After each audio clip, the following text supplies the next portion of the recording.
আসসালামাইকুম। আমি মোহাম্মদ আরিফ। এখান থেকে আর বাড়ি এখানে প্রায় 1 কিলোমিটার জায়গা পর্যন্ত খালি আছে। মানুষের গড়বাড়ি আসছিল এই বার্সার এবং বিভিন্ন জলশ্বাসের হারণে এবং এই যে ইনের হারণে আর গড়বাড়ি কিন্তু ভাঙি এখন আর থাকিব অনেকটা নাই গুঞ্জের অনেকটা নাই এতলা গত রাতে আর রোডের মাঝে থাকে মানে রোড মাঝে থাকে দেওয়া বলে আর একটা পুনর্বাসন আছে এবং কিছু পরিবার থাকে।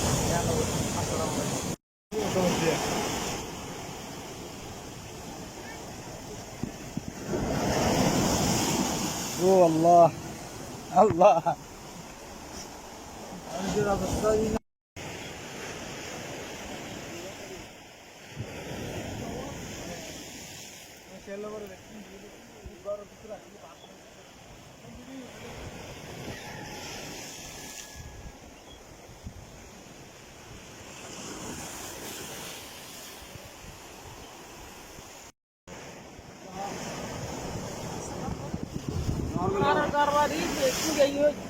এখন তাইবার হবে স্থানীয় নাই এখন আরো গিয়ে ঘর এখন তাইবার স্থানীয় দিয়ে গিয়ে এখন লাগছে আর তো অনেকে তাইবার একটা স্থানীয় নাই আর এখন সই নেই মানুষ নাই কে নাই আর তো চাইব হন আর এবার এখন তোর পুরুদ্ধ নাই আর লুড়ের মাঝে এখন পুরো দেখি দিয়ে পানির গরুর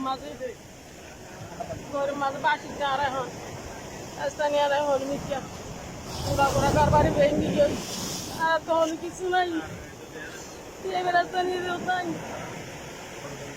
আর হল যাই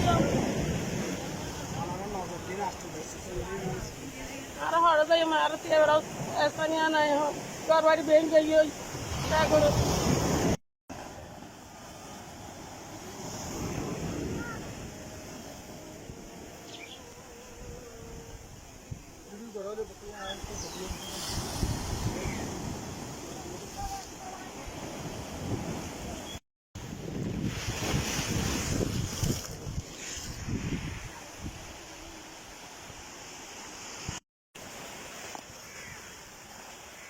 আসসালামু আলাইকুম, ধন্যবাদ।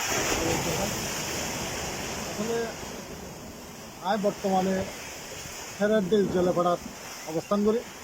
জেলাপাড়ার বাড়িরও কাছে আর নাই পরিশেষে বেরিবাদল লাগাইয়া জিন আসিল ইন আজিয়া হালিয়া উত্তর গত হালিয়া থেকে দিয়ে করে আজিয়া ফিরি করবে মানুষ সর্বশেষ বেরিবাদ বা রাস্তার মেঘে অবস্থান করতে পারছে এই মুহূর্তে এই বিশাল জেলাপাড়ার একটা জনপদ উদ্বাস্তু করবে।